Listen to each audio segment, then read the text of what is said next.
I'm Ramaswamy Balasubramaniam, called Balu, easy on everybody's tongue. And I come from India. Basically, I'm a physician, started out as a physician, and 27 years ago, as a 19-year-old medical student, I decided to start this non-profit called the Swami Vivekananda Youth Movement. Swami Vivekananda was a great Indian monk who lived in the late 18th century and was basically a nationalist who tried to engage with the young people of the country, trying to tell them how they need to work for India's development. And being inspired by his work, as a young student, I thought I need to take healthcare into rural India, and that was the intent. And what started off as a small health project has now grown into a huge institution which reaches out to nearly 5 million people across the state of Karnataka mostly, and then we have projects across India too now. We basically work in the areas of health, in education, in community development, in livelihoods, in human rights, and last 10-12 years we now moved on into looking at the entire voluntary sector in India. India, as you all know, has the highest number of non-profits, close to 3.5 million non-profits in India. 2 million of them formally registered and 1.5 million are informally work in the sector. So we looked at this sector and found that all of them have a lot of commitment to do what they're doing, but they don't necessarily have the competence to be doing it. So we decided to get into the space of building their capacities, building their competence to make their work that much more better. We looked at our own lives of 20-25 years of what we did. We tried to glean out all the learnings, put them all together, and we started an institute called Institute of Leadership Development. And this institute basically looks at training people from the NGO sector, training people from the government sector on how to work with NGOs, training people from corporates and learning from the NGOs, and training people from communities themselves. This then led on to another institute called the Vivekananda Institute of Indian Studies. Basically looks at teaching about India and different Indian study programs to people around the world. So we work with now around 12 universities, most of them in the United States, some of them in Canada. We are now exploring partnerships with Germany and Australia, where students come for programs anywhere between 4 weeks to 4 months, a full semester program. Like with the University of Iowa, we have a full semester program, and they come and learn about India. So we offer them programs in 4 major streams. So one is India, art, culture, history and civilization. Then we offer one on women and gender. We offer one on sustainable technology and development, and the 4th stream is health and environment. All the programs are offered with the India focus with Indianness in it. Now we have recently started another institute called GRAM. GRAM is basically an acronym for Grassroots Research and Advocacy Movement. It's a very unique institution which looks at the public policy research.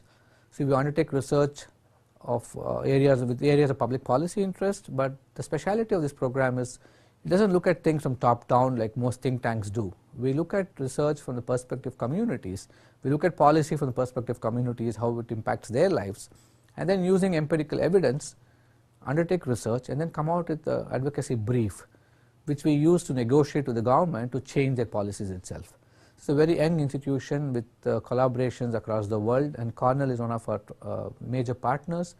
We have 4 professors from Cornell who are our fellows of GRAM, who add their expertise to designing research programs for us.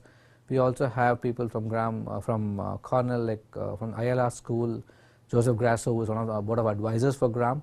So we are looking at it as a multidisciplinary, multi-centric collaborative institution which undertakes research, high value research which has got a policy angle for India. So you mentioned there with Graham that there is a Cornell ILR connection. Yeah. So could you just say a little bit more about that? How did that happen? Yeah. And what's the value of that to the public? Actually, GRAM was an idea. I was at the Kennedy School on a fellowship, and that's when that idea came to me, and I was talking to people at Cornell, and we had it all emerged. The idea actually matured into a more operational document because of Cornell's intervention. We had students coming in from the Cornell Institute of Public Affairs who came there and actually did a capstone work project with us, and as part of their capstone project was to convert this idea of policy research from the community perspective into a working institutional document framework, and that's how it began. And once this idea got matured, we then set it up, and then we looked around and we spoke to people, and we found a lot of traction with the last visit of mine to Cornell. When I started talking to people like Gary Fields or Sarosh Guruvilla and others, they really liked this idea and said they would like to work, see to make it happen. And that's how they jumped in as Cornell fellows, as Graham fellows. And Joe, when he came to India, he also took this idea further, and we spoke on how do you actually shape it into an institution with all the legal frameworks and stuff like that. And so I think in a sense the maturation of the idea into an institution, establishing the organization and getting on board all these people is all with Cornell. So that's why Graham has got a special place, because I think it's essentially a collective product in a sense. So a big part of the partnership has been the students who have visited India and participated in global service learning projects.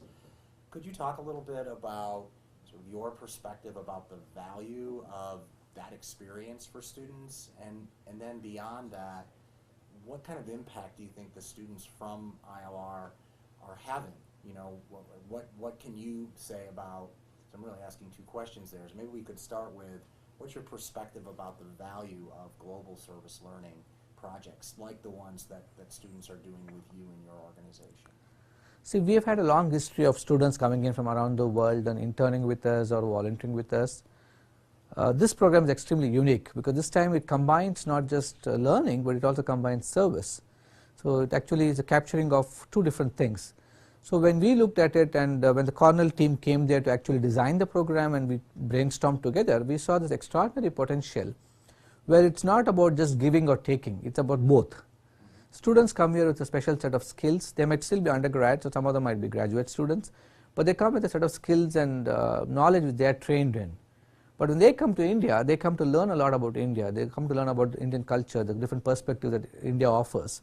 So we said it has to be a win-win for both. So when these students come out there, they actually spend 2 weeks on learning. So this 4 streams that I mentioned about Indian art, culture, history, civilization, etc. They also learn about things that's close to their heart. For example, this time a set of students wanted to learn about labor economics in the Indian scenario. So we offer that program as a special program for these students. Some students wanted to learn about global health issues, and so we offered that stream for that set of students who wanted to take that. So 2 weeks they go through actually a classroom experience where they actually learn, and it's a context in which there are also Indian students around, so they actually interact with them, they share with them, they understand how the Indian higher education system operates. And after 2 weeks they get into projects which they actually subscribed to before they even came there. So we have fixed up a mentor for them. For example, one student wanted to work in re-looking at the human resource framework that we deployed in our hospital. Though we've had it for 25 years, we knew it was time for us to re-look at it, re-look at the context in which we're operating, re-look at the kind of people who are coming into the institution now, and we wanted somebody with a fresh set of ideas from outside to look at it. And this student, who had the HR background and experience, she actually spent time there and looked at the whole thing and designed a entire set of, brought out a new good of manual for us, a HR manual, which is very relevant and contextual. We had the student actually working with a diabetology program. We had one student who worked with the HIV/AIDS program. We had huge amount of data, and we had the deficiency of not being able to find the time, excuse me, or the resources to manage this data.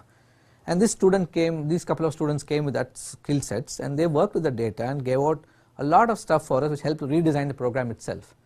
So I think it's a unique combination where they get a lot for the first 2 weeks, and then the next 2 weeks they actually give a lot and come back. It's very satisfying for them, it's very satisfying for us, and that's what enriches the partnership. We look forward to it every year because we know there's something that's going to come out of it and something that's going to actually enrich the programs that we are doing, and it's, at the end of the day it's community development. So in some ways, one student actually designed how to teach English to indigenous tribal populations living in the forest. So in our school, he spent time designing a teaching program in English, and that's what is being used now. So he left behind a lasting impact which possibly goes for years to come from now on. So I think impact is both, it's immediate, it's also long term, and I think that the best part of it is students feel satisfied that something that they have done actually makes a difference in somebody's life somewhere. And for us, it's also tapping into a huge talent pool which is waiting there, young energy is waiting to express itself, and in a context which is very challenging to them. Learning can be very disruptive because it's a completely new environment for them, and they do a great job of it. So you're here for, I guess, a week this week. You're also going to be, I think, as you mentioned, you were at Syracuse, and you're going to be, I know, meeting with President Skorton here and talking to others at Cornell. So, what are you hoping for in this visit? What do you hope is sort of the outcome of this visit and the meetings and discussions that you're having? Apart from the meetings and the few lectures I'm giving a different place, I think Cornell offers a lot. I think it's one of the few universities which is virtually working in every sector, whether it's engineering to medicine to humanities to social sciences. And I think Cornell has started to look outside itself now. It's looking at the whole world, and no longer can boundaries be defined by just geographical boundaries anymore. And you don't have boundaries for intellectual property in a real sense. You have to look at a world where everything is going to be shared and learn from each other. And I think Cornell subscribes to those values, where it sees a responsibility to communities much beyond just the area where it's located. And we also believe that sharing has to happen at a global level. So I think there's a lot of alignment of values between us and Cornell, and looking at that, we felt that there's so many schools in Cornell, not just ILR, which has got so much of intellectual capital, and I think this capital has to be made available to the world for its progress. Now, no longer can we be very parochial about what we know or what we think and keep it to just ourselves. Unless this is made available in a larger platform to the whole world outside, I don't think knowledge will have any value at all. Real value to knowledge comes only when it's freely shared, and I think Cornell has begun that process, and for us it's a great opportunity to partner at the right time, where we become a platform or we become a partner in the sharing and in this expansion of knowledge made available to the whole world and for its own progress. And I think that matters a lot. And in today's world filled with conflict, in today's world filled with very petty considerations, for a university of the stature and of the name and credibility that Cornell has, and to go into countries like India where there's so much of hunger for this kind of knowledge, I think it's a bold and big step. And we feel privileged that we are able to actually partner at this time, where we can actually work together and make this knowledge available for people, and for people whom it actually matters, because it makes a huge difference in their lives. It's not just about giving degrees, it's not just about getting students, it's much more than that, and I think that's what this partnership offers. And I'm looking to interact with different departments and trying to see how do we take the best. And it's not just about taking from Cornell, it's also giving to Cornell. For example, the kind of programs that we have conceived in the area of integrated development it's an experimental model made available for studies around the world. We work in global health, which is a huge opportunity for the institutions here, and our work in NGO leadership and management is something which is well known around the world, and so that's also available. So I think when we combine and learn from each other, we actually enrich each other much more, and the learning is faster, the learning is better, and the application of this knowledge is available to larger population, and that's what I think I'm looking for this time. And I'm hoping to possibly consolidate the partnership. This is my third visit to Cornell, 3 years in a row, and I'm hoping to consolidate the partnership with President Skorton and look at whether we could develop a university-wide relationship, a university-wide MOU, which permits us to work with different schools for different projects and take the benefit of this around the campus. So you mentioned outside of ILR other schools and areas where you might, I'm assuming that some of those are meetings on your agenda. Yeah. Could you talk just a little bit about some of the other conversations you're going to have and how those relate to sort of issues that you're hoping we might partner on together? I'll be interacting with the global health team. We designed a certificate program in global health. Today global health is it's much more than international health as narrowly pursued by a few people. And I think Cornell is looking at giving that global experience to its students. So when you talk of global health, we already have for a ready-made curriculum, structure, platform, and a course material for which students can come and share. So I'm looking at interacting with that team. I'm looking at taking my conversations with CEPA forward, and public affairs is now no longer restricted to one country or one government, and we got to look at issues in an international perspective, and that's what we bring to the table. I'm looking at conversations at the Johnson School. I'm going to talk at their sustainability program. I'm looking at expanding my conversations with the Sloan Hospital Management Program. So these are multiple opportunities. I'm also looking forward to my conversation with the Vice Provost Alice Pell and others. So looking at administrative mechanisms, we've already discussed with exploring collective fundraising opportunities with Cornell and for our programs, where students from Cornell could come there, or fellows could come and work at Graham, or they could have internship opportunities. So I think it's multiple. So there are a lot of things happening this week, and hopefully this will all mature into something more solid and firm, and a partnership which can be cherished for years to come.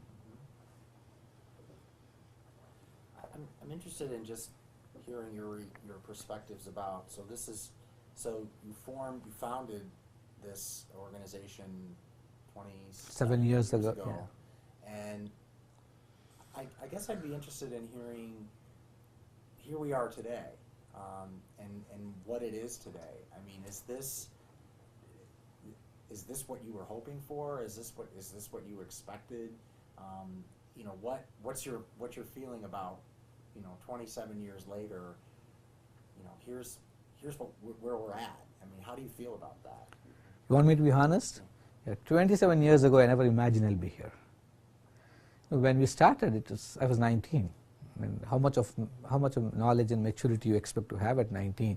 All that I wanted to do was be a doctor, go stay in a very remote Indian village, run my own small dispensary for people who are poor, who can't afford to pay for the treatment, just take care of them. I think one thing led to another, and then you suddenly realize they need education, you suddenly realize they need livelihood, and then it just grows into a huge organization. So before I could even look around, I found that I had spent 25 years, and I thought it was a long time to spend on building an institution. So right now, I laid on all formal office. So there are others who have taken over the responsibilities, and I'm just helping shape partnerships now. To me now, what is exciting is the ability to build a huge network of like-minded people. You know, I think the world today needs people who believe that peace and growth can coexist, people who believe that inequities is something that we can actually fight and take care of, people who need to understand that no one country or nation is bigger than the other, and for that you need to build global partnerships. We need to respect partnerships built on mutual respect and dignity, partnerships which actually understand the strengths of each other and don't keep harping on the weaknesses of each other, partnerships which go beyond race, color, religion. And I think that's where in my life I am right now on, and where I would like to be part of building this network. Like, I have friends and well-wishers around the world, and all of us talk about peace and goodwill all the time, but very few of us actually want to move to the next level and make it happen. So I think in this world which is fragmented, we need leadership which can actually get people together. And to me, that's what is exciting, and that's what gives me the energy to keep traveling and meet people and get this partnership sealed. And I never expected this 27 years ago, but I think as you evolve and as you go along, you understand development is it goes beyond just economic progress. It also goes beyond just progress of one small set of people. True development is development where the whole world can progress, where poverty from the whole world can be eliminated. And true development is something where the interconnectedness of humanity and interdependence of humanity exist. And that can happen only when you build partnerships. And so now I look at that phase of my life where I can actually play this role. So how about the next sort of 25 years? I mean, if you look down the road, I mean, you're talking about the importance of building these global partnerships and doing more there, which you're putting emphasis on. What else? Where else does your vision lie? You know, what else would you like to see? So, you know, if we were having this conversation 25 years later, yeah, or even 10 years, we'll take 10. You know, who knows where we're going to be in 25, right? But what next? I would look at I would look at institutional boundaries becoming dimmer and dimmer. I would look like narrow constraints of this is my organization, this is my university, and stuff like that actually disappearing. And we start looking more like our partnerships and our networks and much larger context where obsessive ownership of very narrow-minded interests disappear. And we all get to understand the benefit and strength of collectives. And I would look at possibly be able to look back at a time when we really don't have labels and brands and institutional names, but just processes and procedures which actually build such partnerships and deliver for the good of man itself. I know what I'm asking is very utopian. What I'm asking is calls for such high degree of selflessness, but that's where we need to get, and that's what is progress, and that's where I would like to be in 25 years from now. Could you just share a couple of thoughts? I mean, you've had some exposure to them on Friday, where we have an alum who has been a donor to the Disability Institute, meeting with some students to talk about their experience. I'd be interested in hearing your perspectives about ILR students in particular, and what it is they kind of bring to these experiences that's special and important to what you're doing. I was actually very impressed with the set of students who came, because I found them extraordinarily sensitive. I think a lot of learning happens only when you're humble and sensitive, and I found this unique combination, the students who came there to India. And I must say, they never brought with them the arrogance of Western learning. They were very grounded, and they were so open to actually absorbing so many things Indian. And many of them came to India for the first time, and coming into India for the first time can be very challenging. And looking at these 19, 20-year-olds and really looking at the excitement that they actually brought into the whole process, and the joy and the love for learning that they brought, to me it was a great revelation. You know, I have worked a lot with graduate students, and I was a little concerned that these are undergrad students and how do I work with them, and I was pleasantly surprised, and all my opinions of undergrads disappeared, because there are preformed myths you have in life, and then you see something which is not really validating that. It's a very pleasant experience. So I found them very open to learning. I found them very challenged by multicultural settings, but that didn't mean that they were very opinionated and were refusing to change. I found them becoming very Indianized very fast, and within a week or 10 days I found these girls in saris and dressed up like young Indian girls that you wouldn't think they were Americans even. And so this pleasant change, and they could really move from an urban setting in Mysore to very rural forest based settings, interact with different people at different points of time very easily, and that showed me the strength of possibly their education system.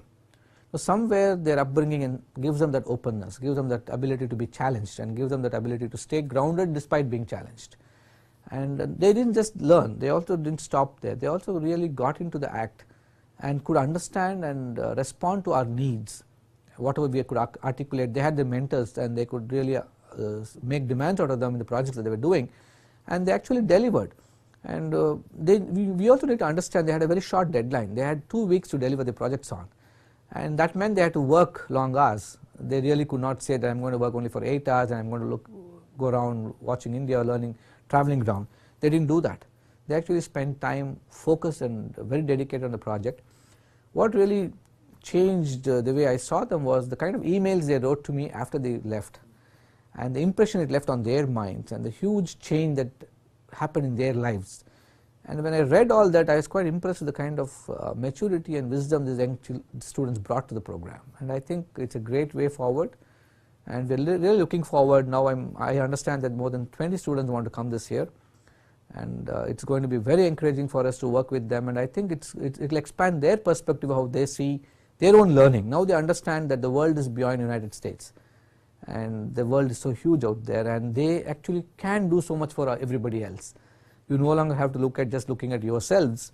But I think from what one student wrote to me, she wrote it so beautifully. She said, I now have a perspective where suddenly I realize that I belong to this larger world, and I have things to do more than just looking at my career, and that says a lot.